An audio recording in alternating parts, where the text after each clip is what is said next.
Hey, buddy. Raw. Hey, man, that's a sweet heavy metal happy hour t-shirt. Where'd you pick that up? Thanks, dude. I got it at the Toxic Radio shop. Toxic Radio has a shop? Yeah, dude.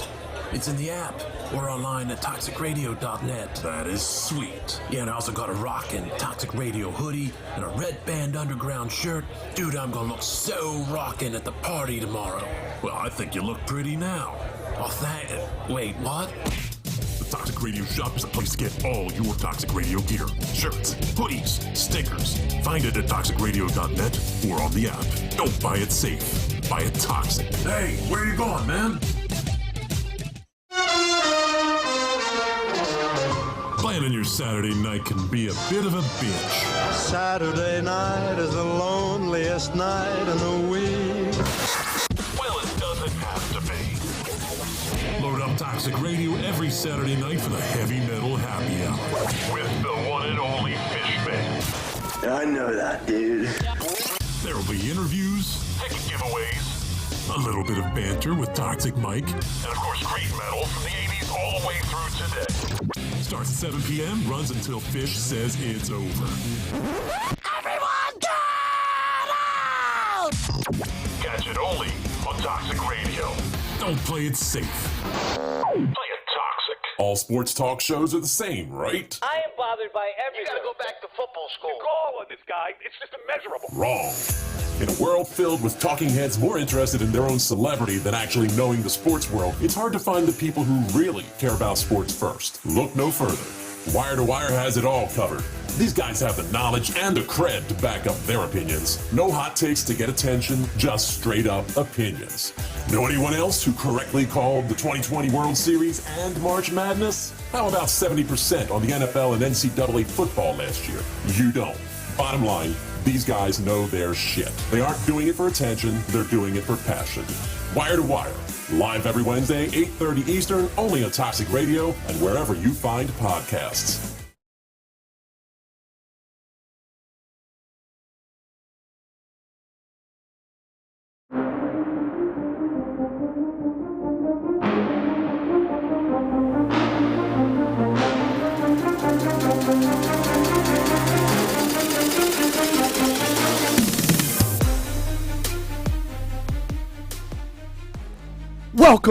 Welcome to Wire Sports Podcast. I am your NFL genius, Gene Walzak. I'm the only one in the studio. I'm lonely, coming from us remote. I got the man, the myth, the legend, Uncle Shally. Hopefully he's on mute. Unmuted. What's up? Unmuted. There he is. And from Columbus, Ohio, I got Kent State's own, Cleveland's own, College Catrell. What's going on? Hottest team in Hottest team in NCAA basketball, the Kent State Golden Flashes, right? Am I right? There you go. Little Maction up in here. I don't know if you're dancing or your singing's worse, Gene. You gotta figure it out. My great. My singing's great. I should have been on American Idol. I'd pay to see that. All right, we have an action-packed show with a ton of basketball to talk about. We're going to talk about Juwan Howard. That's the story of the week. We're going to talk about the NBA 75th anniversary team. They ranked all 75 players. They have their top 10. We have ours. I'd like to rank all 75, but it's only a 90-minute show, so we'll just give you our top 10. And we're going to talk about the snubs from the 75th anniversary list, who's overrated, who's underrated, the value. We got NCAA college basketball to get into. What team, we're going to preview some conference tournaments next week, so we'll get into what they might look like. We got a ton of basketball. We're going to get a ton of basketball. And as always, we have You Gotta Be Kidding Me at the end of the show. But this week's story of the week, this week's huge story of the week is Juwan Howard. So that's what we're going to open up with. He threw a punch, open hand slap, but whatever you want to call it. But I sent video to Mike in the Toxic Radio group, and I'm hoping that they could play that video cut for me, and then we can react and talk to it about it. You guys ready? You got it? TikTok video? Here we go.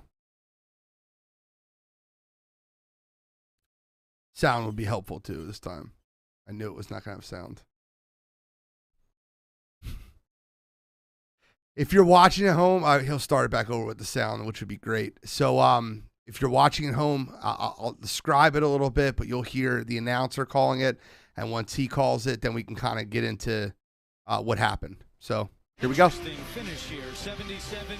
Oh, see, and they're going at it. Howard and Guard are not happy right now as the two of them continue to have words. We told you Juwan Howard was not happy about that timeout.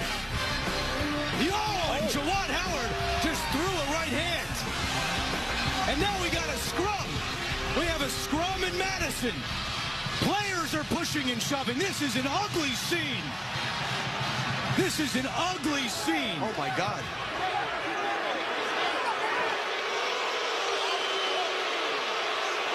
Trying to get separated, and there's no doubt it all stems from the timeout by Greg Gard. Now, that's not an excuse for this, but that is what angered Juwan Howard, and it spilled over into this. All right, you can stop the video at this point. All right, thank you very much. I appreciate that. We all got to watch it. I'm sure we all have different takes on it. Do you think the suspension was too much, too little? Do you feel like it was just right?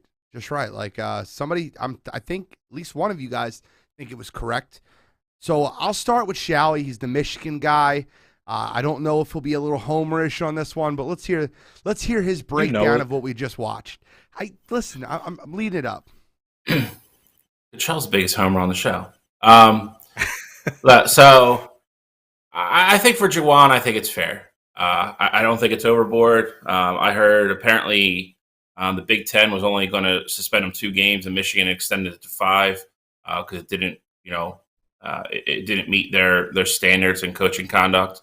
So he got 5 games. I think that's fine. I mean, I think there's a lot of extenuating circumstances for this entire thing. I think there's better ways to handle it. I think if you open hand slap somebody, you're going to get suspended. I mean, I think that's just the way it is. I don't know. My only gripe with the whole thing is, and I talked to you guys about it yesterday, is I'm just not sure how everybody from Wisconsin pretty much skated away from it. I don't think anything that Wisconsin did warrants anybody getting slapped per se, but they definitely had a role in all this, and they walked away from it. So if there was anything that annoyed me at all of it, it was that. But as far as Juwan getting 5 games, I think that's pretty much on the mark. They have to win probably 3 of 5 of these games to get in. They're not going to have their head coach. I think that's a warranted punishment for what he did. And I think there's 2 players from Michigan and 1 player from Wisconsin who both threw punches. They all got 1 game. I think that's pretty standard across the board. I don't have a problem with any of that as well. So I just think the coach from Wisconsin instigated a lot of this, and he just walked away like he was innocent in the whole thing. And his comments afterwards pretty much backed that up. So that was the part of it that bothered me, not Juwan's punishment. Okay. Catrell, I'd like to hear your response to that, what you think. Do you think that was fair? Do you think it wasn't fair? I have a couple things to say about it too. I think that the idea of it is fair. 5 games isn't enough. I do think, suspending him for what they say the rest of the season, I do think that would have been about right. Had it been 8 games left, maybe, or since it's only 5 games left, maybe suspend him for the first 2 rounds of the conference tournament. Or even, I told you guys, I would have gave him an indefinite suspension and then just let him coach. Like if the team made the March Madness tournament, or if they got to the semifinals of the Big Ten tournament, I would have said, all right, his suspension's up. He can go coach his guys, help those guys win Big Ten crowd and, ultimately try to punch their ticket to the big dance. But I thought this 5 games was a little light. I also thought that the people who were clamoring for him to get fired and thinking that Michigan had to move on from him, thought they were over-exaggerating it a little bit. Juwan Howard is, to Bill's point a little bit, Juwan Howard hasn't had this kind of issue before. We've seen in the past that he can get a little animated on the sidelines and that he has had some choice words with opposing teams' coaches, in the handshake line, but it's never been anything to this magnitude. So I don't think that Juwan should have been fired, but I would have gave him a few more games. I think he got away a little bit just because it is the end of the season, and I feel like they really wanted Michigan to try and make a run in the conference tournament. But I just think that 5 games was just a little too light for me. So I have, a little bit stronger feelings on this. I think there was a couple things wrong with the entire suspension process. To start, I think the Wisconsin head coach should have got at least 1 game, maybe 2. I think that what he did was pretty stupid. I don't think it had malicious intent to be able to start what happened, but I think it was really dumb. Number one, I thought it was very dumb that he called the timeout when his team's up 13, 14 points. I mean, I understood like the panic of your team in the backcourt and they were probably going to get a 10-second violation, but you're up 14. There's 14, 15 seconds left on the clock. It was a joke. Let me start there. So I think he should have got a game or 2. I think the dumbest thing he did was grab Juwan Howard's arm. Juwan Howard tried walking past him and basically giving him the dead fish, the limp fish, and giving him a quick smack and then just getting in the locker room and getting over with it. The coach from Wisconsin grabbed his arm and initiated that conversation. So I think he should have been suspended for a game or 2. I think Juwan Howard should have been suspended for the rest of the year, up until next year. I think he should have been suspended for the Big Ten tournament, and if his team made the NCAA tournament, which I doubt it will. But I think he should be suspended for the rest of the year. It's not NBA pro basketball. This is college basketball. And what ensued because of Juwan Howard slapping assistant coach, and the reasons I think are actually absolute bullshit. I think that he was heated and frustrated, and that assistant coach was the one chirping the most and was closest to him, so he swung at him. I don't think that, me and Bill have talked about this, and Bill was talking about he shoved a player. I'm not sure if Juwan Howard said that, but I watched the video 100 times, and I don't see any type of malicious intent in shoving a player, just kind of pushing him back with a little bit, no resistance, no real. And that player I think, should have been suspended for a game. I don't know which player that was, but he had his hand involved in pushing an assistant coach twice. I think Juwan Howard should be suspended for the rest of the 2021-2022 just college basketball season. I don't think he should be fired. I think he's I love him as a head coach of Michigan. I think he does the university proud. I think he's very passionate and very into his job, and I feel like that firing him would be way too much. But when you're inciting college kids to get into, and that's what that did. That swing incited college kids to start swinging at each other. And these kids aren't at the maturity level that professional basketball players are at, and I still think they would, if that happened in a line, would end up coming to blows. You have a responsibility as a college basketball head coach. That responsibility is to protect your kids. And I think, as many people want to say, if he's pushing a kid or anything of that nature, I think what he did protected his kids very, very little. I think that actually hurt them more than helped them. There could have been a melee that ensued with fans, people that were involved. It could have got a lot worse than it actually did. So with that being said, I think that the suspension was a little light. I think that the Wisconsin head coach should have got a game or 2. I think Juwan Howard should have been suspended for the rest of the basketball year. And I think that the Michigan player that was pushing the assistant coach should have got a game. That's my take on it. I understand that I might be in the minority in thinking that the punishment was too light. And I don't care what the Big Ten says, 2 games. That incited a fight between 2 basketball teams. I can't get past that. Your I guess my question would you be then, would you agree that Mark Few's suspension this year was a little light then? I 100% thought it was. His suspension was A joke. Yeah, 100%. I agree with you 100%. I think that They that suspended right him there. one game against the horrible team. Like I He think got 3. Mark- He got 3, but it was, to your point, it was like one all was against Dixie non-conference, State. like horrible Yeah, games. correct. Yes. I would have suspended Mark Few for the first 10 games of the season for what he did.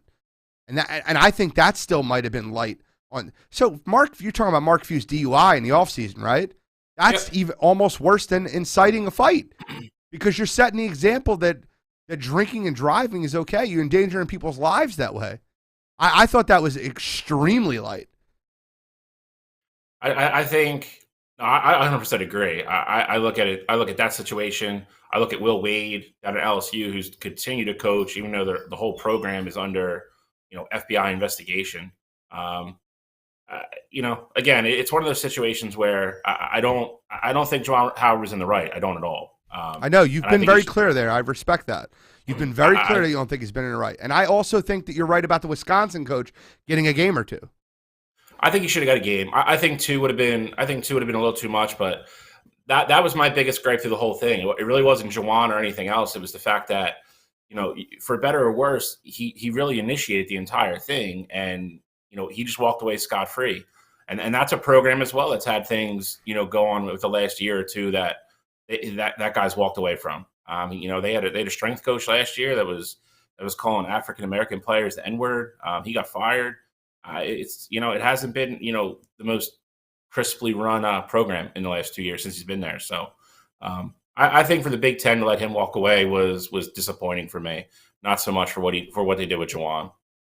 Okay, that's fair. Catrell, your thoughts on what was said? No, I mean I can somewhat agree with that. I mean, in comparison to what Mark Few got, I feel like in that aspect of it, 5 games seems a little heavy just because the severity of Mark Few's situation. I do agree with Eugene that it was a little bit worse over there, but I do also agree the Wisconsin coach should have got a game or two because he was a big part of it. But I don't know. I just feel like this it almost leaves the door open for this to happen again. I mean, five games isn't. I don't think that's enough just because at some point you kind of have to set an example because if someone else does it in the future and, they only get 5 games, I mean, and the actual event is worse, then you got a problem on your hands. Now, I don't think people are going to start just, going around slapping people in the handshake line just because they know it's only 5 games. But I'm just saying, like, as a future, I don't think this set the right precedent for the NCAA moving forward. Well, I think the NCAA has been very consistent with being inconsistent.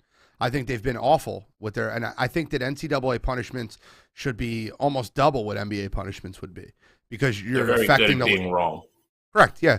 And I think that you're affecting the lives of kids.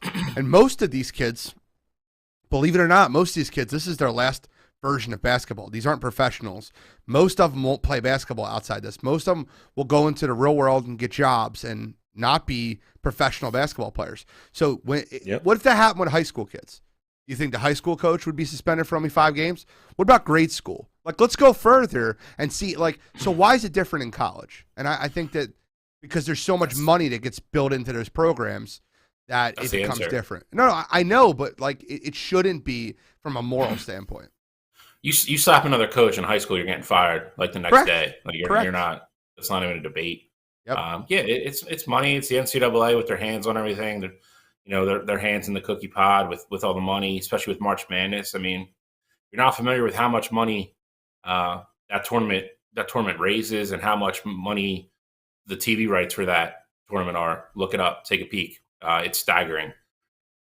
There's a reason CBS puts it on all their affiliates and literally cancels all their normal broadcast, their programming for 2 weeks because it's a huge moneymaker. So I want to respond to a couple things on the wire line real quick. Chris Hackton said, "Do regular people get suspended from their job for a DUI? You lose me there." So just to be clear, if I got a DUI at my job, I would be suspended for a month. I would be demoted, and if I can't get my driver's license back and get a Cinderella license back, I won't have a job. I think a lot of people that work in jobs that require a driver's license or require you to drive could lose their jobs in those scenarios. So I think that that's not really setting the best precedent of what, a regular person, what would happen. To piggyback on that, Gene, you've any kind of job in regards to FedEx, children. UPS, anything like that? Yeah, anything like that. You get a DUI, you're fired. And to you, you work a corporate job, as do I. there's repercussions for it. You might not necessarily get fired, but it's going to put a lot of responsibility on you to get things done that the company isn't going to pay for or get involved with. And like Gene said, if you can't do your job, you get fired. Yep. All right, so that's it. We got for Juwan Howard. We got a lot of NBA to get into, and then we'll get into NCAA at the end. So, listen, I want to start with the NBA All-Star Game. We have, me and Shallcross were talking about this last night, and I think that what ends up happening is the NBA All-Star Game is becoming, which was once my favorite All-Star Game out of all of them, is becoming closer to the NFL Pro Bowl than it is to the MLB All-Star Game. And I really think that it's becoming a bad product. I used to really look forward to watching the NBA All-Star Game. It's a no-defense game at this point. They play hard for about 5 to 8 minutes at the end of the game for which team's going to try to win. I think the impressive part is watching things like what Steph Curry did, the alley-oops that get thrown, but there's literally no defense played in that game. If a guy's got an open dunk or open lane, they just let him go. There's no attempt to stop them. I think that it's getting out of hand. I think All-Star Weekend is, this celebrity game, I'm not kidding when I say this, was the worst celebrity game it was ever put on TV. They had, I'm not kidding. This is they had the guy from, what's the workout center that you, with the mirror? Who do you work? You know what I'm talking about? The workout where you work out with the mirror? There's a big Peloton. They had the guy from Peloton in there. They had a fan in there that won a contest. They had, their number one celebrity, the last celebrity they brought was Machine Gun Kelly. Myles Garrett was there. The mayor of Cleveland was there, but in reality, it was the sixth woman of the year in the WNBA was there. It was an absolute travesty of the lack of celebrities and the lack of good talent that they had in the celebrity game. The dunk competition was an absolute joke, one of the worst in the history, second worst by my ratings, and the only thing I felt like that was fun was I loved the team skills competition that they did. I thought that was actually very, very fun, and I loved seeing, even though I don't like him as a player, I love seeing a big man like Karl Anthony Towns winning the three-point contest. It really shows that anybody can get fire, anybody can catch fire and win that competition. But your thoughts on All-Star Weekend and the All-Star Game?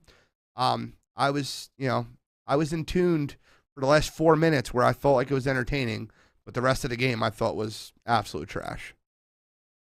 I was just as underwhelmed as. Go ahead, Bill. No, I was just as underwhelmed as Gene was.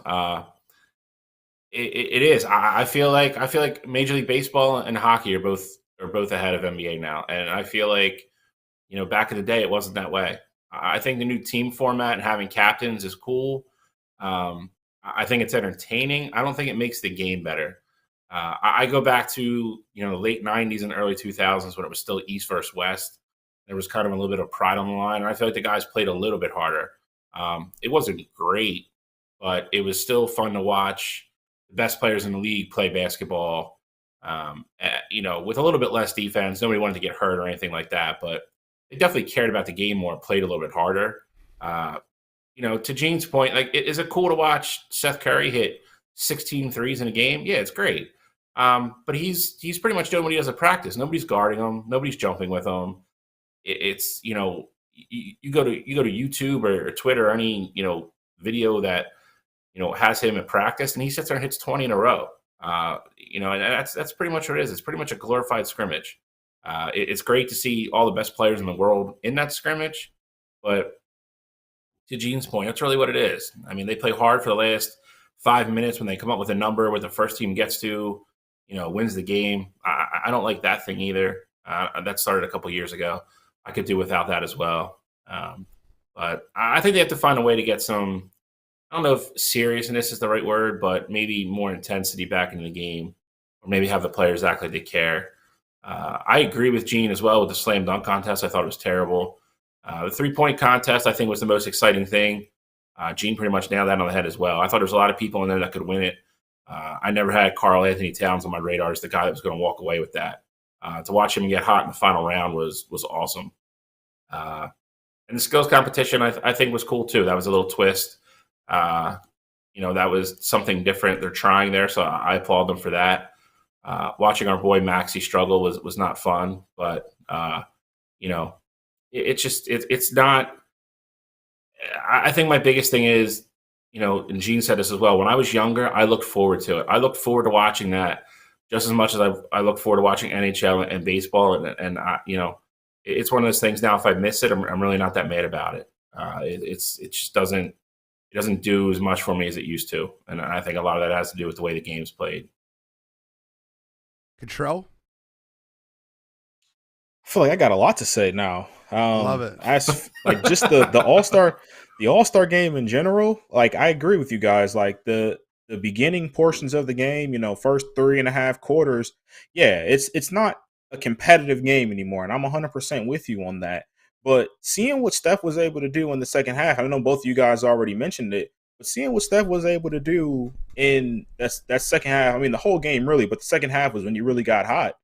It was unbelievable to watch. And I mean, you had in the first half Ja Morant catching alley-oops from different people, and I mean a lot of the 2 dunks that he had were better than 95% of what we saw in the dunk contest. So I feel like the All-Star game itself, yes, it's not as competitive, but it doesn't even get close to as bad as the product that we're seeing in the Pro Bowl.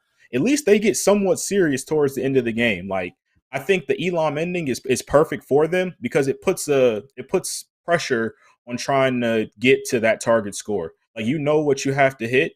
And so if you see a team, you're down, let's say 6 or 8 points, and you see a team's getting closer and closer, you're like, all right, we got to lock it in because as much as it doesn't look like it, those guys want to win that game. Like there is definitely like some, like, I don't know, will to win the All-Star game in this format. Like these teams want to win. And so I think it's a perfect addition to, how the All-Star game is being played. And I think it's not quite where we want it to be. And I'm not saying this was one of the best All-Star games we've ever seen, anything close to that. But this addition of the Elam ending has definitely helped the product get not as bad as what we see in the Pro Bowl. As for the other events throughout the weekend, the dunk contest, yes, it was bad. I agree with you, Gene. I said it as soon as it ended that I thought it was the second worst dunk contest I've ever seen too. The other issue with the dunk contest right now is that there isn't an incentive for some of the best dunkers in the world to get on this stage. So you have guys like Ja Morant who just aren't competing in this sort of contest. And Jalen Green is a very athletic kid. Obi Toppin, very athletic. But these guys aren't the best athletes out there. And I get it. Some guys are just game dunkers. But if you're not going to give me the best stars, you got to find a way to give me at least the best dunkers. So what I mean by that is there was a video that came out afterwards. Mac McClung, he's in the G League right now. I think he's with the Lakers affiliate. And he put out some crazy dunks. And so if these NBA stars don't want to be in the dunk contest, give me the crazy athletic guys in the G League to put on the show. And if you want to how to regulate that would be have these guys do a dunk off camera, and you get the 4 best guys who have the most creative stuff and the most impressive dunks, and put those guys on the spotlight. If none of these NBA players want to do it, I think that would be a way to kind of liven it up a little bit. And then for the 3-point contest, I mean, yes, it was cool to see Cat win it.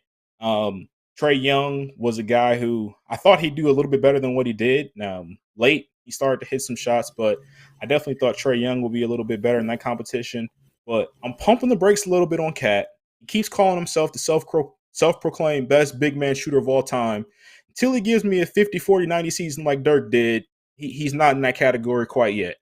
But all in all, I mean, All-Star Weekend was the best one ever? No, not even close. But it was good enough to still keep me entertained. I will say that. Okay, so I want to address a couple things. We got a couple comments on the wire line. Let's start there. So one person said that we should give them $5 million to the winner of the dunk competition. I think that most players are going to have an issue with that because it's going to come out of the collective bargaining agreement, and it's going to make people less money overall. I understand the thought process behind that, but I think that throwing money at a situation to try to get better dunkers at it is kind of shitty when right now the NBA has the highest paid players in the world per player. I think that it's kind of shitty that you have to throw money at it. What about some pride in your sport? Being able to bring more people to watch your sport. I think that it's an awesome showcase for people to turn out.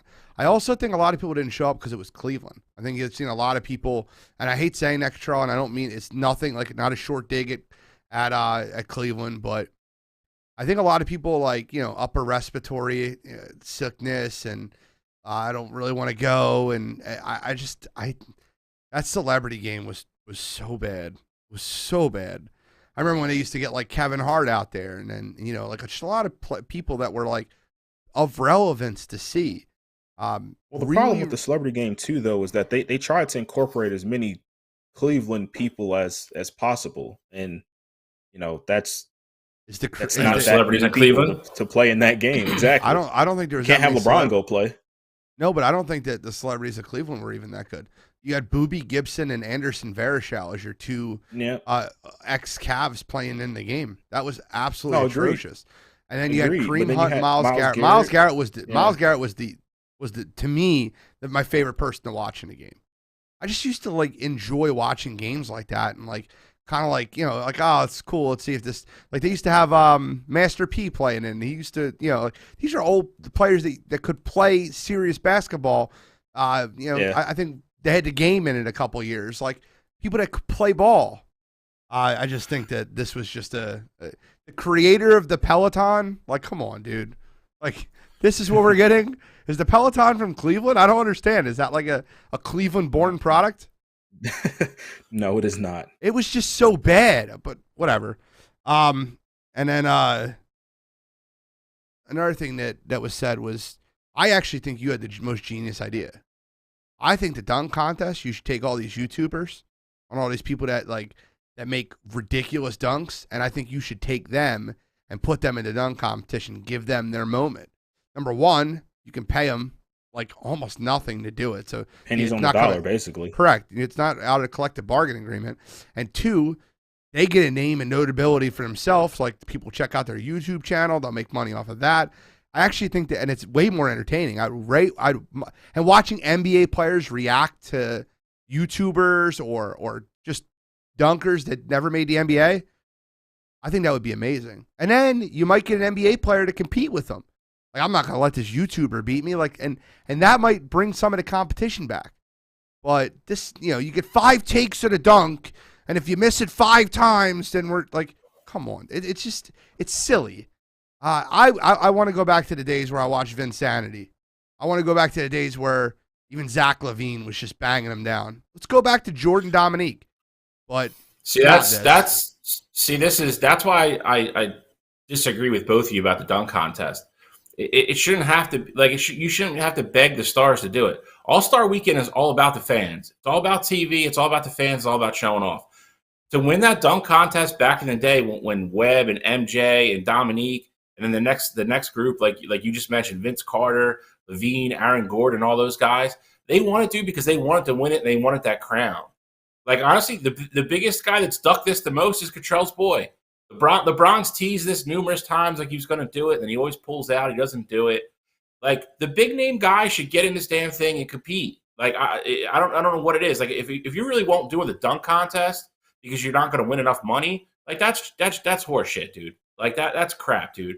The All-Star Weekend is literally all about the fans. If you're LeBron, if you're some of the top dunkers in the game or the guys that people really want to see, get your ass out there and do the dunk contest. It was a contest of pride back then, dude. MJ wasn't doing it for freaking money. Dominique Wilkins wasn't doing it for money. Those guys went at each other year after year after year because they wanted to win and have bragging rights. Now it's all about no, I want to sit my street clothes on the side and watch 3 dudes that the average casual fan on TV doesn't even know who the hell they are. That's a joke. For me, the whole All-Star Weekend, it's become more like corporate than anything else. You got a lot of people. I think you got a lot of people agreeing with you, Shally. Like Godfrey, just freaking Hackney. dunk, man. I love Like, it. just like, come on, man. Like LeBron's literally been dunking this damn thing for 15 years. I think Petey hit it right on the head. I think we haven't seen LeBron dunk contest because he knows that he would not be good in the dunk contest. Wrong. That's why he's not in it. Bro, stop. He knows he wouldn't win. He knows he wouldn't win. That's why he who's doesn't want to enter. Who's a better athlete in the NBA than LeBron James? I mean, not now. No. We're not. We're not. I'm No, not. We're not but arguing. 10 years ago? We're not arguing No, I that agree. like in his prime. We're not arguing that. But I'm saying like creativity wise, like he's an in-game. He's definition of in-game dunker. I think the reason why he's not earning because he knows he won't win, and LeBron is not that kind of guy to hop into a dunk contest knowing he's not gonna win it. 10 years ago, I guarantee you there was stuff that he could do that nobody else in the league physically could dunks he could physically pull off. He was in the same damn class as Jordan and Vince Carter. Like he could physically get in the air and just do things that nobody else in the league As an could do. athlete, And he just didn't want to do yes, it. I agree. All right, so guys, I'm gonna save a little bit more of my LeBron discussion when we get into our top 10. I'm very. I already know where that's going. Then I'm super excited about that. So, all right. So before we get into our top 10, I want to go over who we thought was overrated, underrated, and snubbed on the 75th anniversary list, and then we'll get into our top 10s. For the people at home, before we pull up the graph, we're going to pull it up now. I want to apologize to you in advance. We got someone to do our graphic. Not a big NBA fan. There's going to be a couple spelling errors. Bear with us. That's about it. But let's get into the. You want to start? What do you want to start with? Overrated, underrated, or snubbed? I have 2 overrated. I have 1.5 underrated, and I have 1 notable snub. What do you want to start with? Let's go overrated. Yeah, let's go overrated. Okay, so my first overrated one, I'll go first. I have 2. Kevin Garnett. Kevin Garnett at 21 is an absolute joke. I don't understand how you have him ahead of Charles Barkley. Charles Barkley was a way better power forward than him. I don't think Kevin Garnett was. I don't think Kevin Garnett's a better player than Chris Paul, 29. I don't think Kevin Garnett's a better player than a lot of different players that are on this list. I think 21 is way too high. I think Kevin Garnett belongs low to mid 30s. Great player. 21's an absolute travesty. That's my first one. My first one is Reggie Miller. I think Reggie Miller at 51, I think he is in front of people that were definitely better players than him. Never won a championship. Only averaged 18 points for his career, which was way lower than I thought it was. He had a good 5 or 6 year run where he was one of the best shooters in the NBA. But 51, I think is terribly too high for Reggie Miller. Okay. Catrell? All right, so for me, I would go with Anthony Davis at 71. I think that's too high. I don't think he should have been quite on this list yet, especially given what we've seen from him the past couple of years. I think he's had all the potential to make it on this list, but I did not think that he should have been top 75 player. Just a couple of guys that I'm not going to necessarily call them snubs just yet because I really only had one bona fide snub, but Chris Webber not being on the list ahead of him, I thought that was a little odd. Tracy McGrady not being over him yet, thought that was a little odd. But outside of that, I think Anthony Davis can be on this list. But given what we've seen from him so far, I would not have put him on the NBA top 75. I don't necessarily disagree with you, but like around where you're at. You have someone ahead of him on the list that you didn't mention. I don't know if you have him as your second one. You have 2? He's next. Okay. He's next. Just making sure because he's on my list too, and it's severely overrated. And I'll go ahead, Shally. Give me one. Or give me another one. I got Gary Payton at 42. Gary Payton was never the best player in the league. And if you want to go point guard rankings and things of that nature. They have Gary Payton ahead of Jason Kidd, and that's mind-boggling to me. I don't understand that whatsoever. So Gary Payton is my next one that is extremely overrated for me. So I want to address something that Catrell said a minute ago. Wait, no, that you said, Shall. You had Reggie Miller as one of your overrateds, right? Yep. At 51. So you think that Ray Allen was a better overall player throughout his career than Reggie Miller? Absolutely. I disagree with that. I think Reggie Miller is a better player than Ray Allen. I think Ray Allen won championships and hit a couple really big clutch shots that won teams games, but I don't think Gary Payton was ever the best player on a really good team, whereas I thought Reggie Miller was. I mean, Reggie Miller was known for three-point shooting. That was his big thing, and Ray Allen was a better three-point shooter than he was. He was the best ever until Steph Curry passed him. I don't know. I don't think Reggie Miller is that overrated, in my opinion. Well, I mean, you asked me if Ray Allen's a better player. I think Ray Allen's definitely a better player. I get it, and I would take Reggie. And then I got so many overrated guys, but the other one I'm going to get into, I mean, Pete Maravich is severely overrated at 54. I won't get too far into that. Steve Nash is severely overrated at 37. How is Pete Maravich overrated? I knew you were going to Steve Nash. I knew that was coming. Well, Pistol Pete Maravich is so. All right, first off, how many games have you seen of Pete? 0. Oh, okay. 0. He had but if you statistically check his numbers out, he had a 7-year window of good basketball play. I don't think that Alexu is the 54th best player in the world, having a 7-year solid window.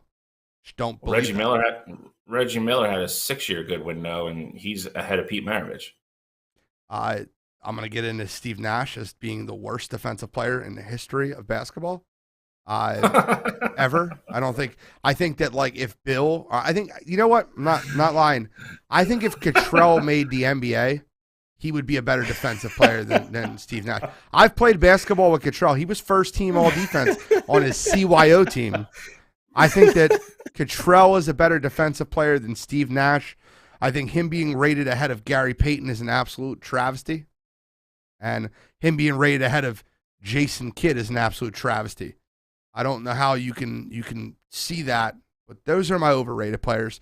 But I'm saving the one. I didn't use it because I know Catrell has to have it on his list.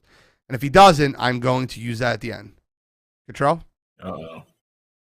My next one is Damien Lillard. That's my boy, but he's just not quite there yet. If you're going to go off of current guards in the NBA, I would argue that Kyrie Irving is done more to be on that list than what Damian Lillard has so far. Once again, same thing as I said, I think that Damian Lillard has all the potential to make this list in the future. But as it stands right now, I would not have had Damian Lillard as top 75 NBA player. Okay, so that's not the one I was hoping for. The one I was hoping for was Russell Westbrook. We're gonna, get out of here. Guy stinks. He stinks. He's an awful player. Get out of here. He had 4 good seasons. I'm sorry. Now he stinks. All right. He's the second player ever to average a triple-double, and he's already like top 10 in assists or something close to that. There's no way you can't have Russell Westbrook in the top 75. Say what you want to about him now. Put him in 75. That's fine, but he's on this list. There's no way you can have this list without Russell Westbrook. Empty stats. All right. So I only have one. I only have one more. All right, good. For overrated. Well, actually, I have 2, but one. I mean, one's whatever. I got Chris Paul 29 from Dwyane Wade. I yes, sir. Yes, sir. Talk about it. Dwyane Wade is a better player, more accomplished player. I agree with that. I don't think he should be ahead of Dwyane Wade. I think Dwyane Wade is definitely you could argue Dwyane Wade's almost a top 20 player in the league ever. I agree with that. Dwyane Wade or Kevin Garnett? Not kidding with you. Dwyane Wade or Kevin Garnett? I'm taking Dwyane Wade. Flash. Yeah, come on. And that's my point. Kevin Garnett's 21. I think Dwyane Wade's severely underrated. So that was the other glaring one for me. I got. That's your underrated though. No. I said that's overrated. I said Chris Paul was overrated. Dwyane Wade's underrated.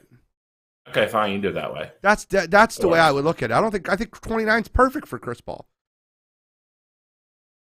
Not ahead of Dwyane Wade. I take Wade over Chris Paul 100 times out of 100. That's not my point. My point is Dwyane Wade should be a top 20 player. Maybe 20. Right there. Dwyane Wade was a two-way player, too. I think he led the league in blocks per game at a guard position for 5 straight years. He's unbelievable. I disagree vehemently with Dwyane Wade's ranking. He won an NBA Finals by himself. Yeah, that Finals he won by himself. Yeah, Shaq. Shaq at the end, man. Like, that wasn't Shaq. I think people forget how good he really was at the beginning of his career before a lot of other players came in the league. He came, I don't want to say in a weird time period, but he's pretty much before LeBron. They had a little crossover at the end, but his peak, man. He was definitely top 3 in the league every single year. The dude was an absolute stud. I just don't know how you justify putting Chris Paul in front of him. I don't. There were days and years where you could argue Wade was better than LeBron, and there's no way. Yeah, 100%. Now Wade definitely slowed down a lot quicker than LeBron did. Obviously, I think Dwyane Wade put his body through a lot with the way he drove the lane. Yeah. Yep. But Dwyane Wade. I got one more. I got a controversial one, and I'm sure overrated. You guys are going to disagree with me. I got somebody that's in the top 10. Don't do it then. Do it then when we do the top 10 list. All right, it's fair. I don't want to give away somebody who was in the NBA's top 10. Okay, they might not be in mine. I think there's an overrated player in the top 10 too. We'll get into that. Underrated. I think that, I'll go first. I only have one real severely underrated outside Dwyane Wade, which we just talked about. Dwyane Wade is severely underrated. My second one's James Harden. James Harden at 50 is an absolute joke. You're talking about a guy that I think he's averaging 28 points over his career. He has an MVP on his belt. He's better than a lot of players ahead of him on this list. I think that the recency bias of everything that's going on with him pushing himself out of situations, it really, really affected his overall rating, James Harden. And I think he'll show you that the rest of the season. I think the next time they do this list, he'll be in the top 40, maybe even the top 30. You going homer on me already? He's only been in town for 2 weeks. I still think. I think he's got years left. So I mean, it's curious to see how he finishes his career. I mean, he's got the MVP. He scores in the most offensive era in the history of the game. He hasn't won anything, and he plays 0 defense. If there's anybody that's going to challenge Steve Nash for worst defensive player, it's James Harden. My question would be is, why is it empty stats when Russ puts up these numbers? He has an MVP award. He has very similar numbers, but when James does it, he's an underrated player. Like, what's the core difference between those guys? Points are different than rebounds. Why? That's a slippery slope. Why? Points are not different than rebounds. Yeah, but if you're putting up empty points, I'm saying like if you're putting up, Russ doesn't. Why doesn't he? Like averaging 8 a game this year. You're talking about this year. His career has been going on for this. Like, it's been a while. We've seen Russ in the league. James Harden is absolute monster one-on-one scorer, and he can score amongst anybody. And he's been able to do it for 10, 12 years, and he hasn't slowed down to the rate of Russell Westbrook has over the last 5 years. It's a huge difference to me. Huge. But we're not talking about like their play right now. We're talking about what they've done so far over their career. And James has been doing it for longer than Russ did. Russ had a 4 to 5 year window. James is doing it for 11 years. I'm asking why James's numbers aren't considered empty. They're not empty stats. He scores. Points aren't empty. At the end of the game, you don't average who had more rebounds. You average who had more points. Come on, bro. That's a big difference. Points and rebounds. Points can't be empty stats. That's what you're telling me? No, I don't.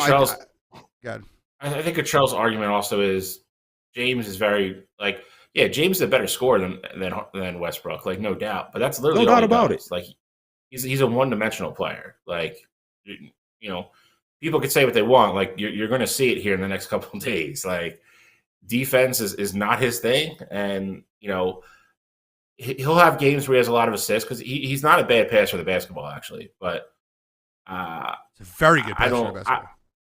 I just don't think. Well, I mean, yeah, when he's passing the ball to KD and Kyrie and people like that, I just don't think. I'm not saying he shouldn't be where he is. I think that's a very fair ranking for him right now. Like obviously, when we address this again in 25 years, I think it might be different. He's easily got 4 or 5 years left, so if he stays healthy, so. All right. I think I don't think it could change, but I don't think 50 is underrated for him whatsoever. He's a one-dimensional player. He's good at it. He's very good at it. Don't get me wrong, but I mean that's what he does. Who else has underrated players? Oh, Bill.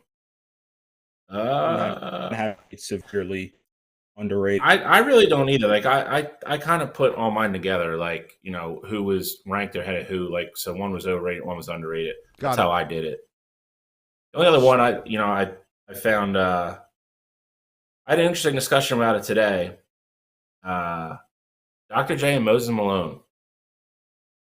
And there's a very good argument to be made that Moses is actually the better basketball player.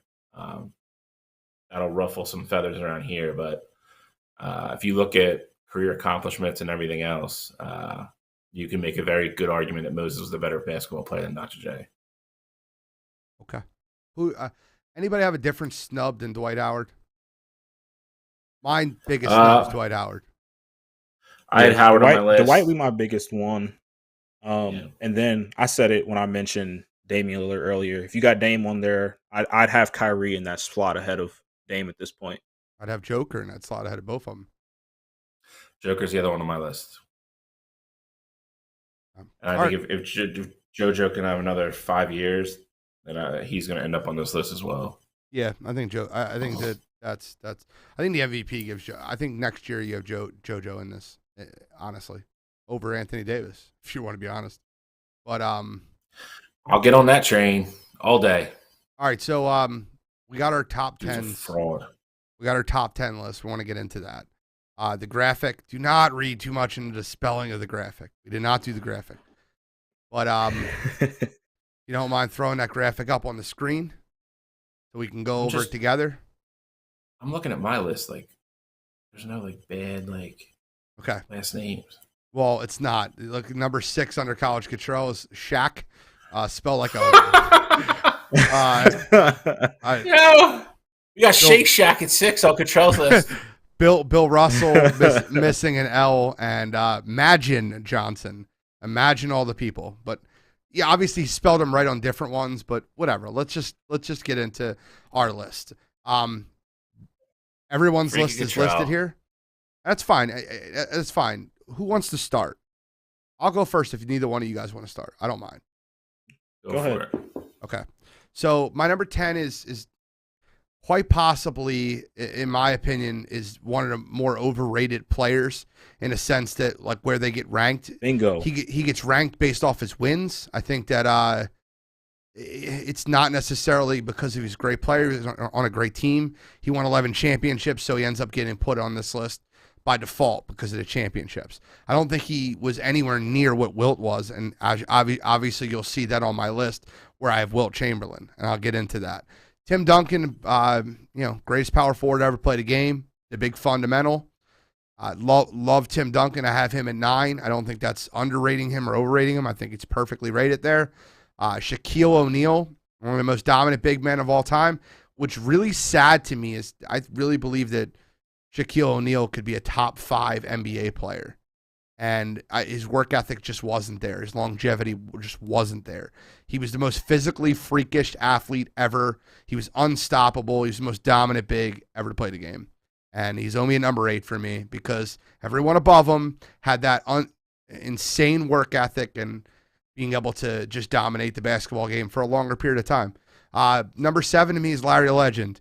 One of the great shooters ever. One of the best stories about Larry Bird you'll ever hear is Larry Bird walked into the locker room right before a 3-point contest and said, Who's finishing second today? You guys better understand that.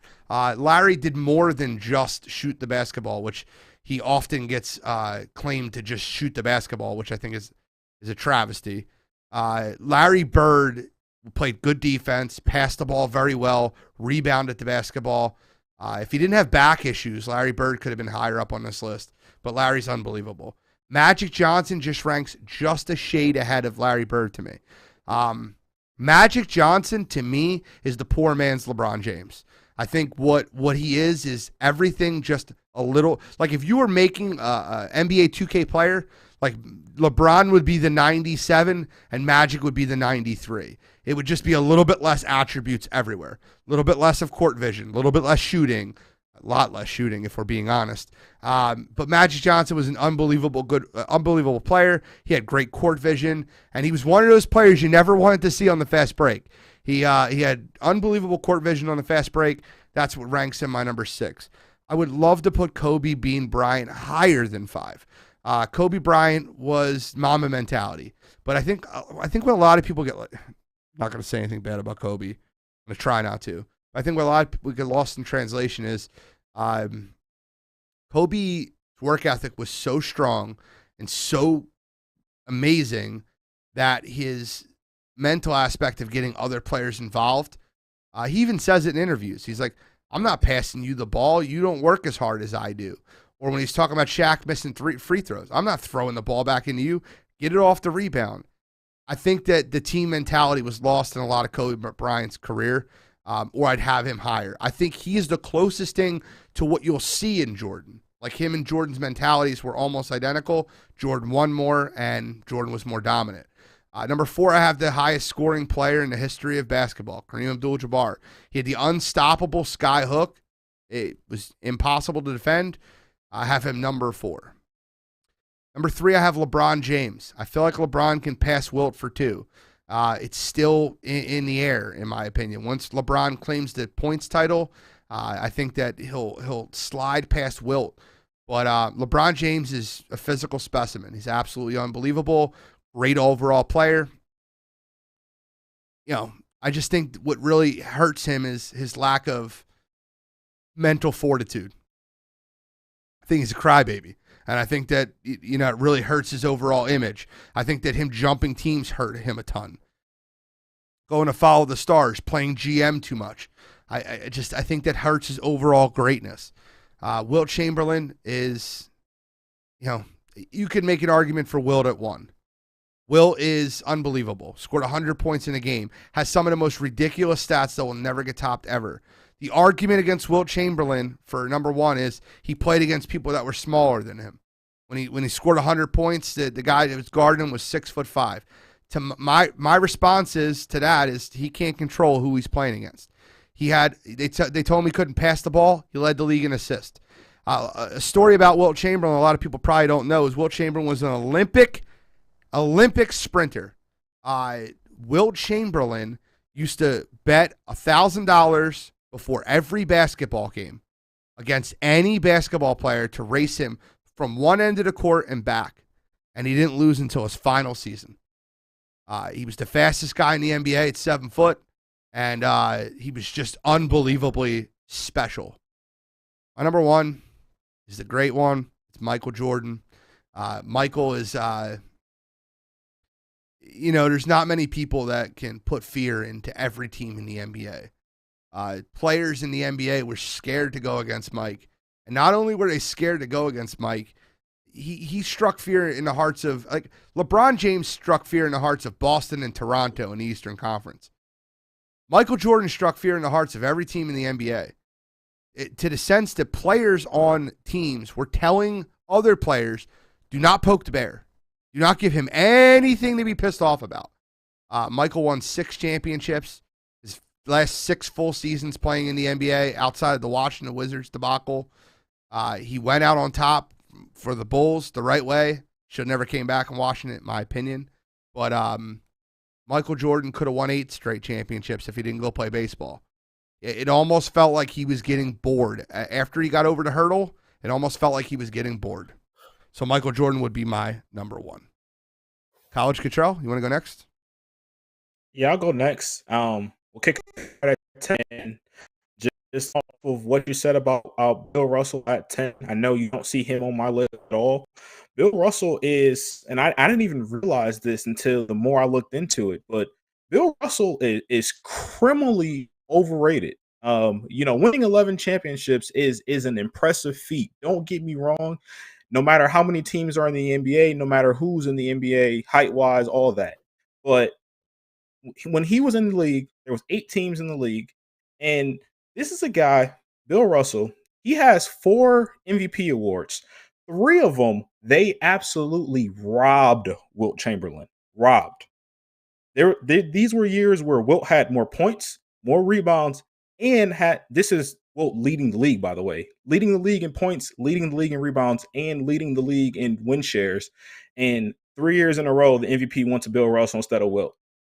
Absolutely unbelievable. I can't have Bill Russell in my top 10 based on that alone. He should be a one-time MVP award winner. But anyway, going about to who is my number 10, I got Hakeem Olajuwon, guy who, was really good on offense, really good on defense, won 2 championships in those 2 years that MJ wouldn't play baseball.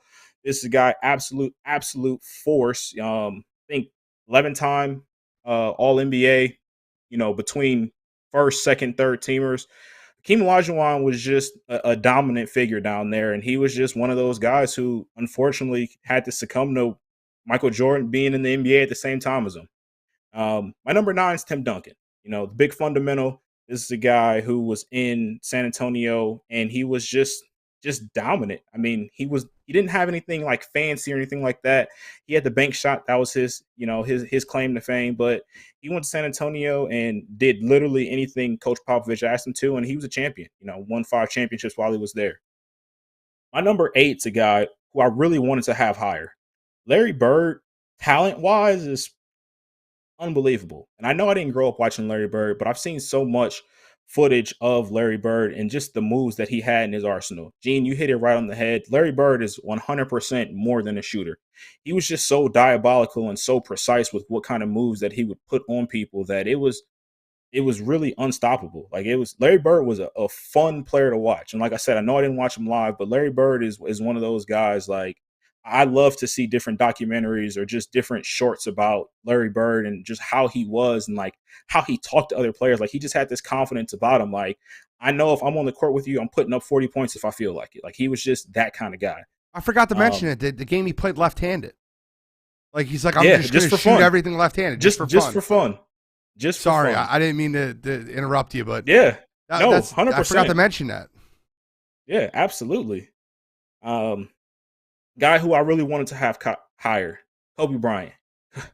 Kobe Bryant, and this is one I really struggle with too. I want to have Kobe Bryant higher than Shaq, but when it comes to just pure dominance, and don't get it wrong, Kobe Bryant was a dominant player. Shaq is arguably the most dominant big man. And Gene, you said it right again. You were talking about how his work ethic kind of got in the way of what his greatness was, but even still, this was a guy who just gave everybody problems, no matter what. He couldn't shoot free throws, it didn't matter because he was still getting 30 points. You double him, it didn't matter. Shaq was just so dominant in that era. Not to mention him playing on the same team as Kobe and him winning 3 Finals MVPs. That also, helps his argument a little bit there as well. My number 5 is Magic Johnson, another guy, five rings. He's all around player. Went into the championship game, played center for a little bit because Kareem wasn't playing, and Showtime. He brought Showtime to LA, and just a special player. And I'm curious to see how his career would have went if he didn't have to end his career a little short. I know that was the tail end of his career when he left the NBA, but I feel like he still had a little bit left in the tank to compete a little bit more too. So now we're going into number 4, Wilt Chamberlain. Gene, you said a whole lot about Wilt. I 100% agree with you. Only thing that kind of holds me back from putting him a little bit higher is him in the competition that he faced while he was in the NBA. That's really it for me. When it comes to dominance, I mean, you'll never see anybody with higher numbers than what Wilt had while he was playing. My number 3 is greatest scorer, well, leading scorer of NBA history, Kareem Abdul-Jabbar. Another guy, five championships, dominant, unstoppable hook shot, all that. We hit that already.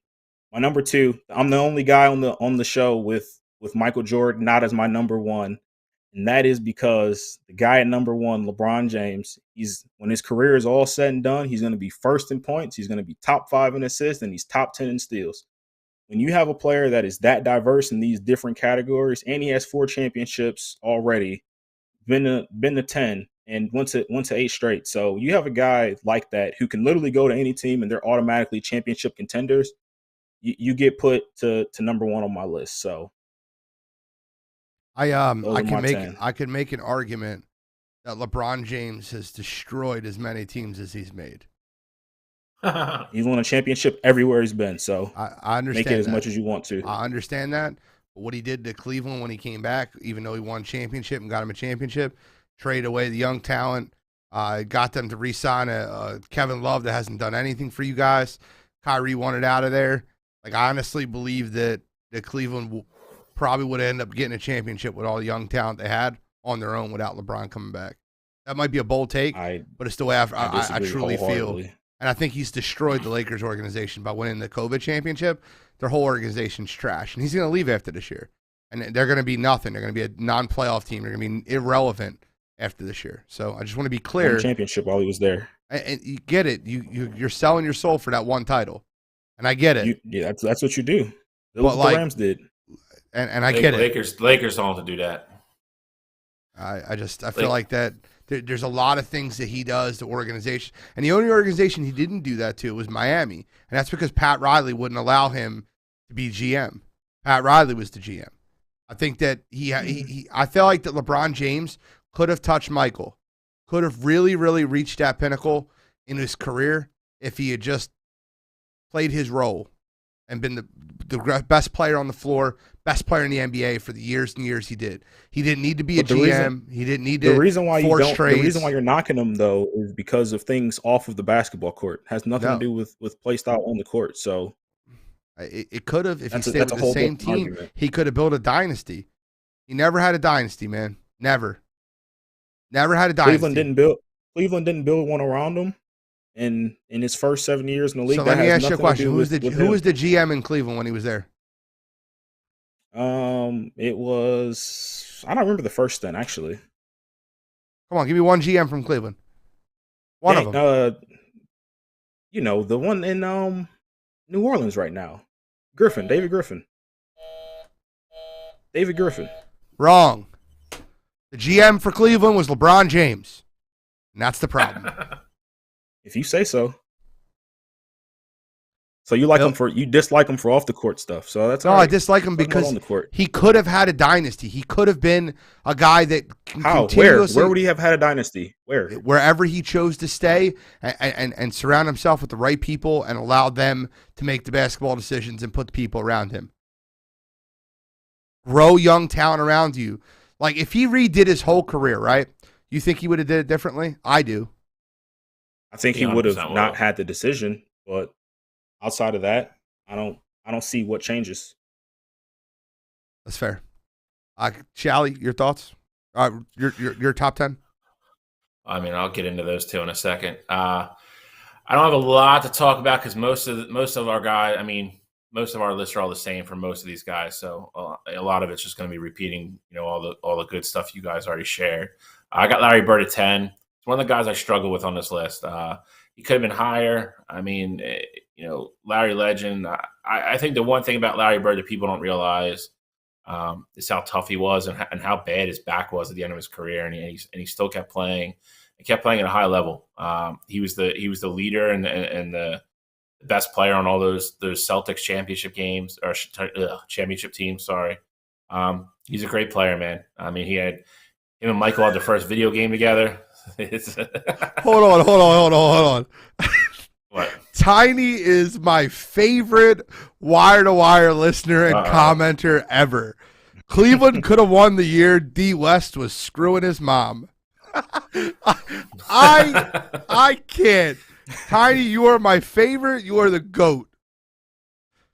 Go ahead. I'm sorry. I apologize. I read that. I was crying. Like again, man. I mean, everybody on these lists are legends. I mean, and that's the truth. I mean, there's nobody in here that you're saying just like great or anything like that. Like these guys are literally all legends of the game. I was a little surprised none of you guys had Oscar Robertson on your list. I'm surprised you have Oscar Robertson. I'm surprised you have Oscar Robertson over Larry Bird. I mean, if you saw put him on your list play, at 10.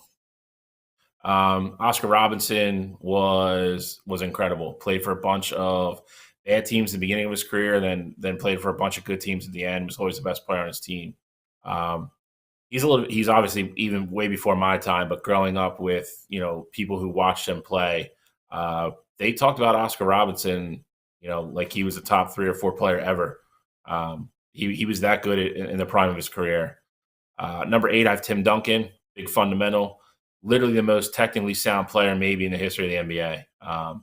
Dude played defense, was a great teammate, never left San Antonio, was loyal, won a bunch of championships. You guys both touched on it, was extremely coachable, would do anything for that team. He's literally a guy that he's a coach's dream, GM's dream as well. He's a guy you would always want to start your franchise around. Consistent. I think he had that one streak forever where he didn't have like a technical for the first 10 years of his career or something. It was wild. He was just a great player. Like you guys as well, Kobe is the person I struggled with the most on this list. I wanted to be a little homerish because he is kind of a local kid. I mean, he went to Lower Merion. He was amazing.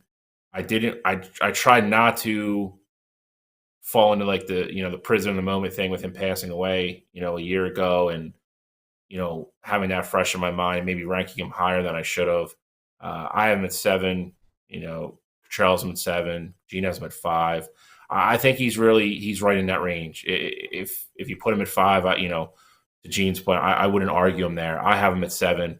The dude is in my opinion, Sean might not like this, he was the closest thing to Michael Jordan that I've seen since Michael. Mentality-wise, hardworking. He was a dude who was just going to sit there and say, "You're not going to beat me." He was mentally strong on the court. He absolutely defeated people playing against him before the game even started. They psyched themselves out. They didn't want to play against Kobe Bryant.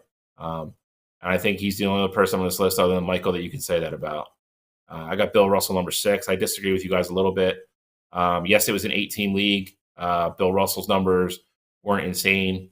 There's a big reason for that too. There was a couple seasons where he literally only averaged around 24 to 28 minutes a game because they were blowing people out so bad, and he was still putting up the numbers he was putting up.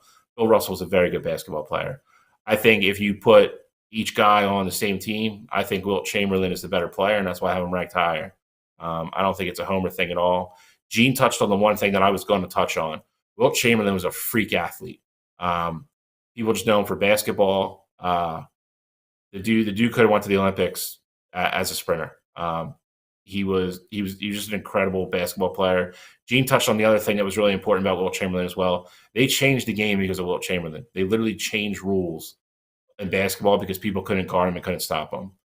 That tells you all you need to know about him. Number 4, I got Kareem Abdul-Jabbar, Mr. Lou Alcindor. Was kind of the guy that put the Lakers over the hump. Career leading scorer. Again, it's going to get passed probably next year by LeBron. But the dude was incredible. His peak was as high as anybody's in the NBA's ever been. Had the hook shot that literally nobody could guard. And he was on all those Lakers championship teams on those runs. Number 3, I have the guy that ran those teams, Magic Johnson. He was the first. He's pretty much the first incarnation of LeBron James. Big guy, played point guard, amazing passer, could shoot, could rebound, could do everything. He was probably the first really solid all-around two-way player in the NBA. He was incredible. He had his career cut short, unfortunately, with his health. But original dream teamer, just an amazing basketball player. I got lucky enough to actually watch him when I was growing up because he was still playing when I was younger, but I grew up on that era, with him and Michael and Isaiah and all those guys. So I remember watching him. I just remember watching him just literally make people look silly sometimes. They call that team Showtime for a reason. They were just exciting to watch, and he was the straw that stirred the drink. Number 2, I got LeBron James. He's great. I think there's certain things that hurt him. I don't look at them as being off the court. I think he's the best. Maybe he's the best guy that I think plays different than his size. He's a 6'8" guy, weighs 240, a freak athlete, but he can play like a point guard. He's that athletic. He's gonna hold all the records. That to me is a little bit, I don't want to say misleading, because he's a great player. Like I said, I think he's the second best player to ever play the game. But it's just a fact. He plays in a more offensive period of the game where it's easier to score. But he does everything. He's got 4 championships. I do agree with Gene. I think the hopping around has hurt his legacy. He cherry picked championships, and that, you know, while you have to give him credit for winning them, and you do.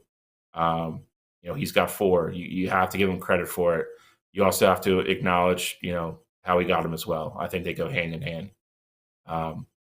Number 1 for me is the GOAT, Michael Jordan, the best to ever do it. Most mentally tough player ever. Most will not be denied player. You know, Gene touched on the one story. I thought he was going to tell it, so I'm glad that he didn't. If you want a really funny listen, Google the Kevin Garnett, Michael Jordan story with him and Jamal Mashburn. You will cry, laugh. It is hysterical. They were Kevin Garnett's rookie season. They were playing the Bulls. They were up by like 15, and Kevin Garnett started talking trash to Michael Jordan, and Jamal Mashburn like pulled him in the huddle and was like, "Dude, like you don't talk to Mike. Like don't talk to Michael at all." And he's like, "What do you mean?" He's like, "We're killing him. Like you're having a great game. Like you're doing great. You know, like we're gonna win." And he goes, "No." He's like, "Yo, dude, just like stop talking to Michael Jordan. Like don't talk to him." And he talked trash, and then Michael Jordan came out of a timeout and scored the next 18 points, and the Bulls won by 20. It is a funny story if you want a really good listen. For me, he's just simply the best to ever do it. Won 6 championships, got there 6 times. Only had 1 bona fide Hall of Famer that he ever played with, and the stories about him are just legendary, man. Punching teammates at practice. You know, he was Catrell's face right now is amazing. So I guess you'd already know, Gene. He's basically referring to the fact that you said he only had 1 bona fide Hall of Fame teammate when he had Dennis Rodman, when he had Horace Grant, when he had I don't think Horace Grant's in the Hall of Fame, is he? I don't think so either. I think Dennis Rodman is top 75 player though. And Dennis Rodman was there for 3 of those championships. So yeah, Robin. He scores 4 points a game, but that's fine. I forgot about Robin. The Hall of Fame, best rebounder, arguably ever. Best rebounder, right? Wilt's the best. But rebounder. I mean, I said arguably. The guy did everything. He's got Finals MVPs out the wazoo, Defensive Player of the Years, regular MVPs, just everything. And he did it all with one team. He stayed there, and you know he instead of taking the easy way out and going to join Dwyane Wade and Chris Bosh, you know, he decided to stay home and with Pippen and Robin, and then make Tim Kerr and Horace Grant and all those guys better. And you know, you can debate. Yeah, baby, Tim Kerr. Steve Kerr. Steve Kerr, sorry. Tim Kerr's a hockey player for the Flyers. You know, you can argue it or not like it, and you know, say it's not the way the NBA now is, blah blah blah. Like it is what it is, but you know, you'd be right in saying that, but he also gets credit for doing it the way he did it too. So Michael Jordan's number 1 for me, and I don't think that's ever going to change. Hack, what are you talking about? We said both said Scottie Pippen. Scottie Pippen. You said Scottie. Jesus Christ. Yeah. But only thing there that I don't like is that you talk about LeBron cherry picking these championships, but he was never with the teams that he was with, like especially that first in Cleveland being the biggest example. The front office never gave him a viable option. Had Scottie Pippen just Scottie at first. Had Scottie never went to Chicago, I guarantee you he wouldn't have stayed there for 15 years. Like that's not what would have happened. I think Mike was too cocky and too arrogant to let anyone else believe that he couldn't win a championship no matter what the odds were against him. No, don't get it wrong. I'm not saying I think he would have went and go join like a big star or anything like that. He might have still went to like the worst team in the league, but he would have went somewhere that would have built around him. He wouldn't just stayed in Chicago knowing that they weren't trying to help him get a roster that was able to win a championship. Okay. So real quick, we only got a minute or two. Say one thing about somebody else's list that you completely disagreed with. Can we put it back up? I'm going to throw it back up for 1 second. Just one thing that you feel like someone was really high, really low, or should have been on the list. Bill Russell at 6, I feel like is absurd, especially I've already talked about why I didn't think Bill Russell should have been in the top 10 player. Not to mention, he was a 7-footer playing in the 50s, once again, where there's only 8 teams. He never averaged 20 points a game, and he never shot over 47% from the field. Like, he was not a top 10 basketball player of all time. He was a great winner, but he was also a big part of a team that had great pieces around him. Okay. For me, I would say I don't have a problem with Shaq being on these lists. I think 6 is too high though. If you're going to use that argument against Bill Russell about being bigger or whatever, I mean that was Shaq's biggest advantage. He was just bigger than everybody on the court. But there was 29 other teams in the league that had 7-footers. Nobody was as big as Shaq in the league ever. He was 7'2", weighed 300 pounds, and could move. Like, his biggest asset was his size. I think that my biggest argument on this list, and maybe it's just because I was such a big fan, but I could never, ever, ever have Shaq over Kobe, and I could never. And I just, in my opinion, I think that Bill. I think you rated Magic a little too high. And what you end up doing is you put a huge difference between Magic and Larry. So you have Magic 3 and Larry 10, when in reality they went back and forth MVPs, back and forth championships throughout their career in the 80s. And a lot of people, for the majority of the 80s, especially the beginning of Magic's career, his nickname was Tragic Johnson. A lot of people thought for the first 4 or 5 years of his career, Bird was better. Now Magic's, career got shortened due to AIDS, and Larry's career got shortened due to his back. But I feel like that they're super comparable. The reason that they were 6 and 7 on my list is I really feel like they're 1A and 1B. 5 and 8 I can deal with. I do think Magic is a little better than Larry, but I thought they were super, super close. So I think the gap between 3 and 10, I would love to see Magic move down a little bit on your list. Just my opinion.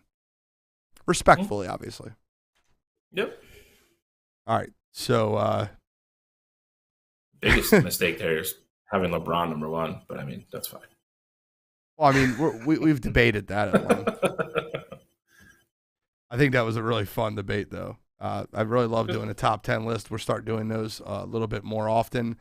We have a new bracket coming out for you guys. We're going to talk about it for next week. We'll post it on the page.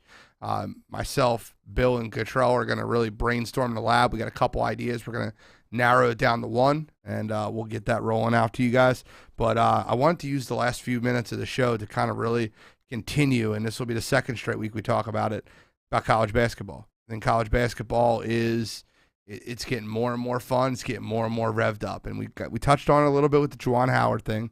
I think we can touch on it a little bit more tonight, and then we'll get into a lot more of the conference championship previews next week. So I want, I just throwing this on you guys without giving you any research, but I want you guys to give me one team that would be ranked outside of the top 10 that you feel like can make a deep run in the tournament, if not win the tournament. And I want you to give me one team that's in the top 10 that will be a first weekend exit, just for fun. Ooh. I figured we can I'll go first since I threw this out at you guys. I obviously have a couple things that I have in mind, which is why I said this. So Baylor's currently ranked 10th, so I can't say that they will make a run. I'm saying outside the top 10. A team I really love outside the top 10, and I think that they could really make a strong run in the NCAA tournament, is Arkansas. I think they're severely underrated.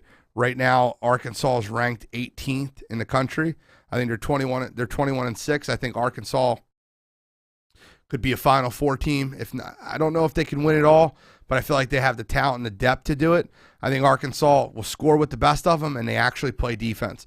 I understand the conference that they play in right now is not a huge basketball conference. I get it.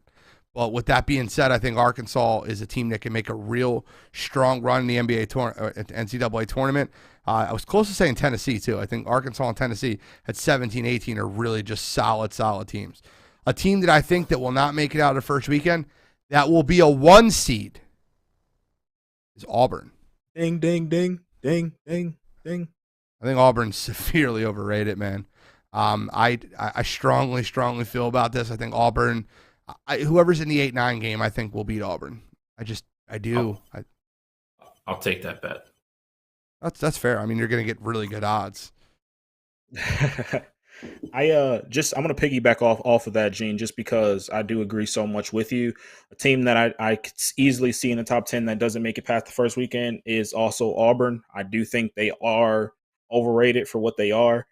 They have a couple good wins on the season. I know they're in the SEC. They got a good win over Kentucky. I think they play Tennessee sometime soon. So we will see, how that matchup goes. But I just don't think that Auburn team has what it takes to seriously compete for a, championship this March Madness. The two teams, I got two teams outside of the top 10 that I'm pretty big on. I think that can make a big run. One of them is Tennessee. You mentioned them briefly there. Tennessee is a team that has a lot of experience. So they have a lot of transfers that came in, and we said it before the season that it was going to take a little bit of time for those guys to get, just familiar with each other and find out how to play basketball together. But as of lately, Tennessee has been able to, find that cohesiveness. And I think that experience on that team is going to be able to help them make a deep run in the tournament. The other team is UCLA. UCLA is a team that I've continuously been high on. I know they haven't quite lived up to expectations. They came into the year as the number 2 seed. But I think that UCLA team, with, once again, their experience alone, a lot of those guys that were in the tournament last year came back to play for them this year, and they have one of the best prospects in the country in Payton Watson just sitting on the bench, primed to make a big run in the tournament. I think UCLA is a team that could make a strong push in the tournament. To answer one of the questions, we're going to start that a lot earlier this year.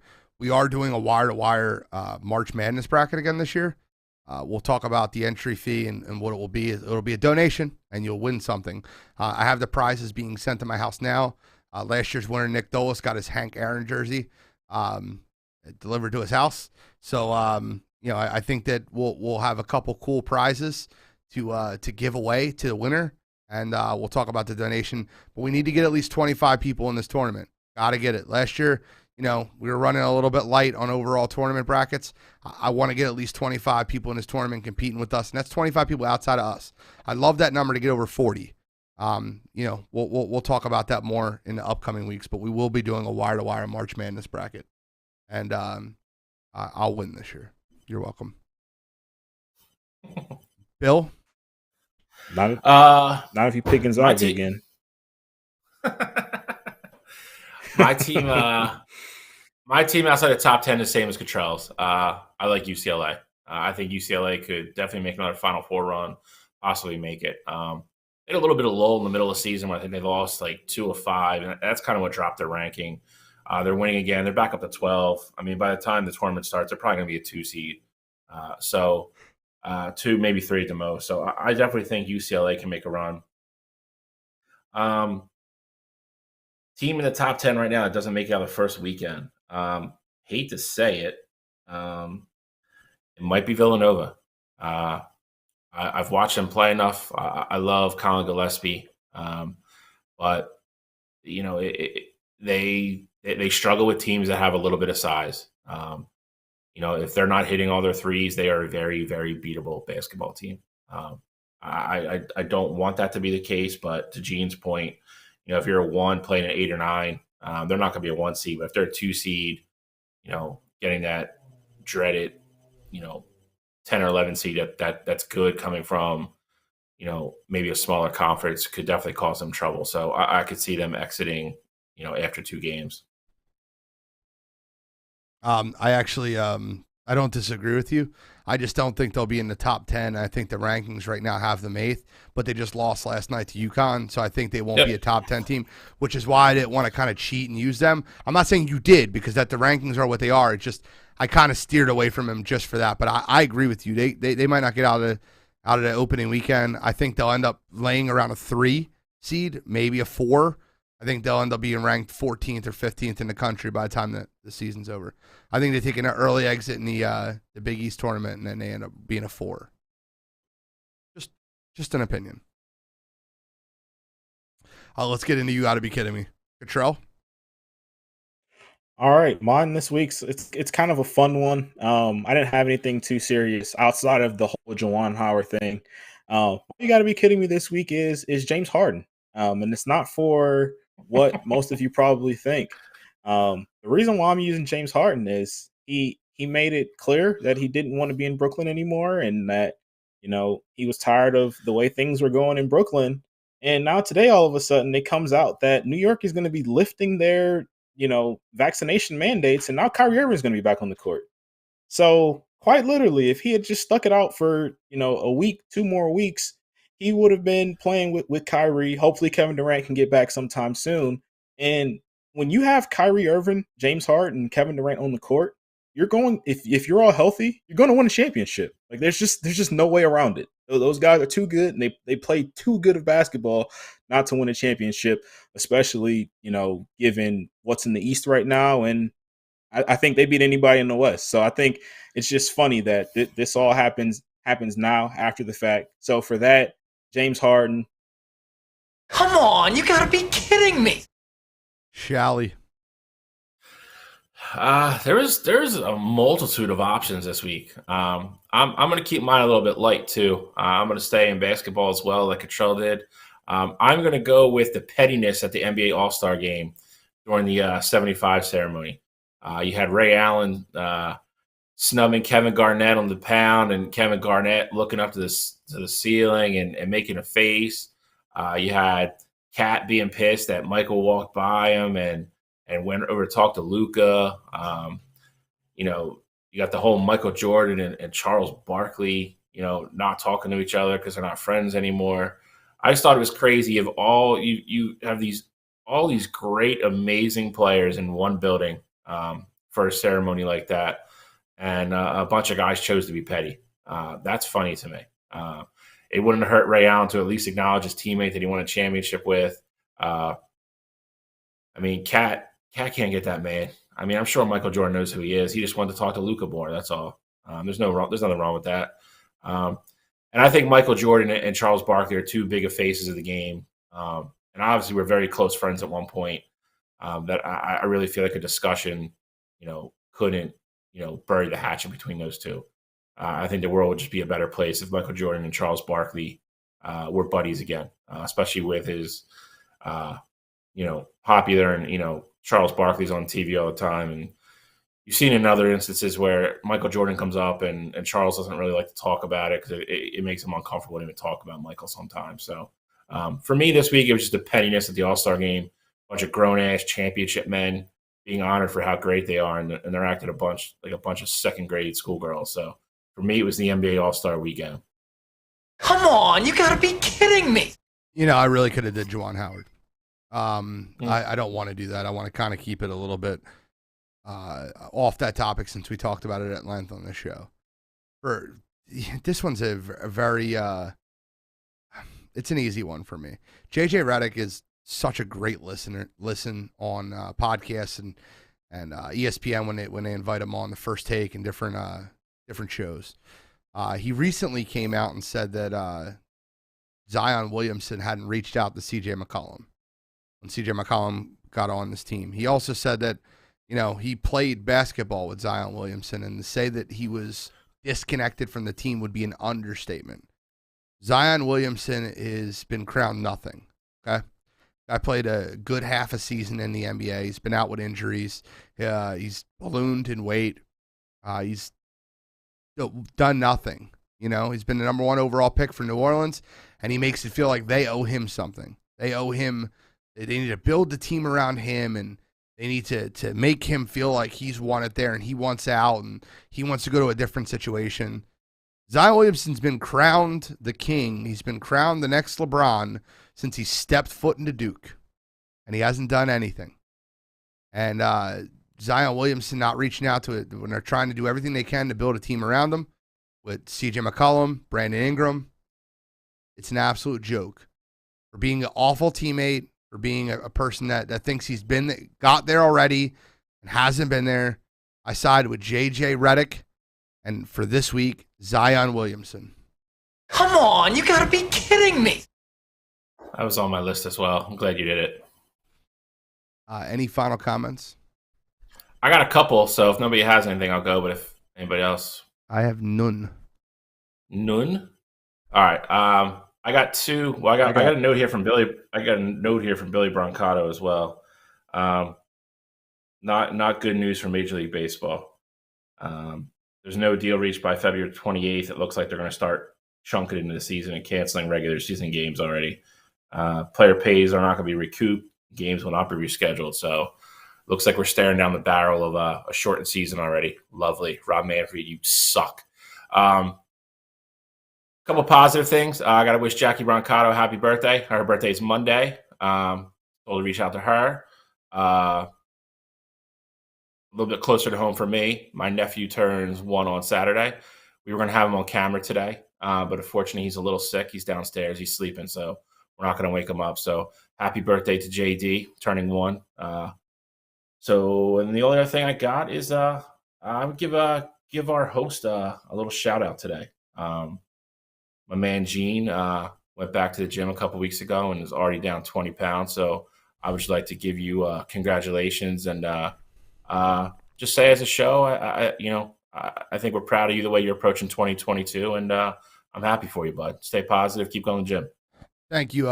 You brought something up that I didn't know if I should even touch on, but I at least want to say it because you're giving me a look. But I'm sorry. I just want to offer my deepest condolences to Jackie Brancato for loss of her father, and I just I know that pain really well, and I understand that how tough it can be, and I just we're all praying for you, and we all care about you, and we hope that you understand how many people around you care about you.